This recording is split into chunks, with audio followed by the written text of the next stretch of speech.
June 19, 1966. Dawn breaks over Le Mans. 3 Ford GT40s streak across the finish line. 1, 2, 3. Ferrari's 6-year reign shattered in a single stroke. But what Hollywood painted as a story of brave drivers and corporate drama buried the real beast inside those cars. Forget the fairy tale.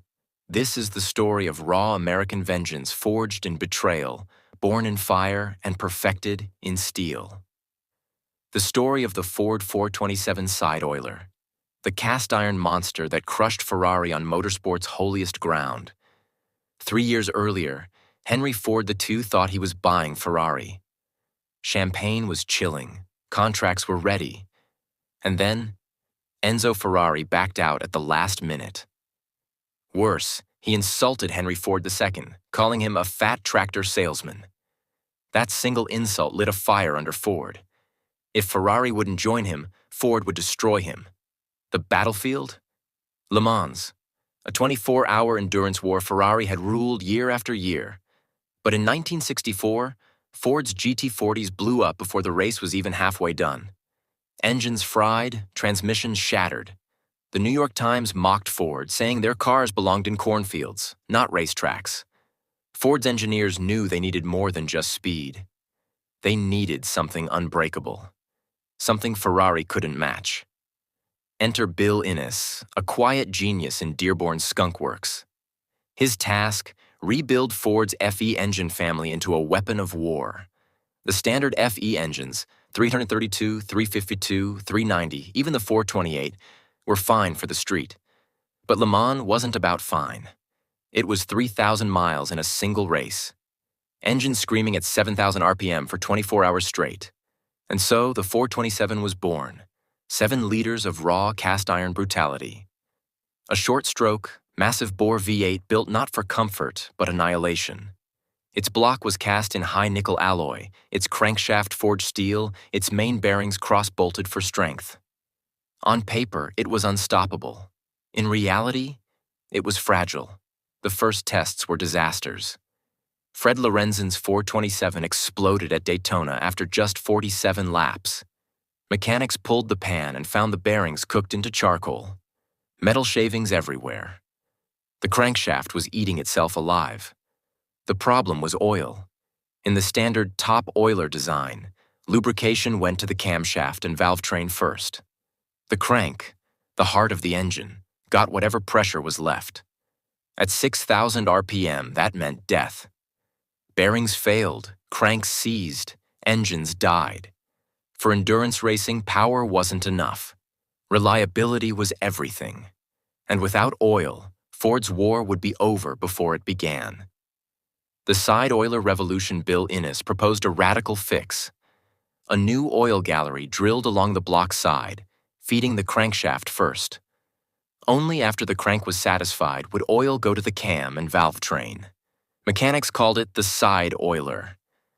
Executives almost killed it. Too expensive, too complex. Each block required hundreds of hours of machining. But Innes fought back. If you want to beat Ferrari, you bleed for it. The side oiler was heavier, uglier, and angrier than anything Ferrari had. But it worked. Finally, the crank lived. Bearings survived. The monster could breathe fire without burning itself down. But fixing the engine was only half the battle. The GT40 chassis couldn't handle the torque. Transaxles shattered like glass.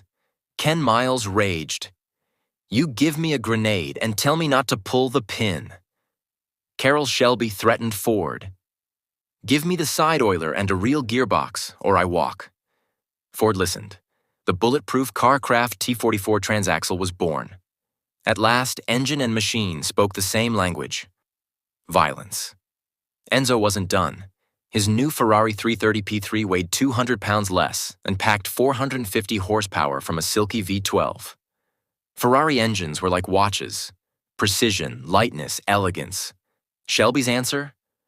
Watches are delicate. Ours is a sledgehammer.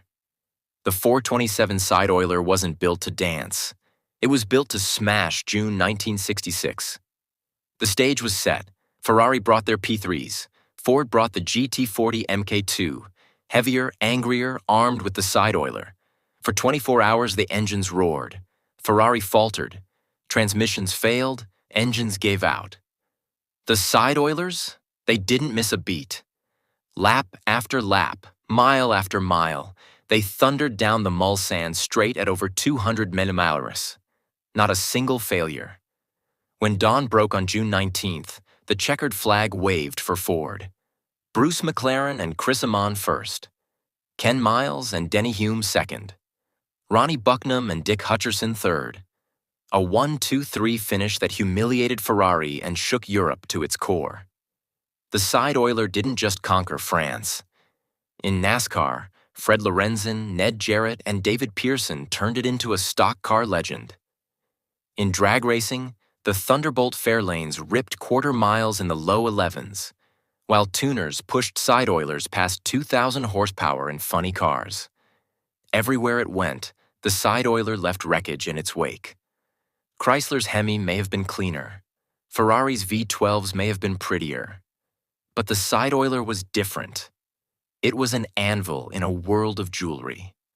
Today, the Ford 427 side oiler is remembered as more than just an engine. It was Henry Ford II's revenge made metal. Born from betrayal, forged in humiliation, and crowned in glory at Le Mans. Carroll Shelby once said, "Ferrari builds watches, Ford builds anvils." At Le Mans 1966, the anvil crushed the watch, and the echo of that impact still rumbles through history. The day an American monster silenced Enzo Ferrari on his own battlefield.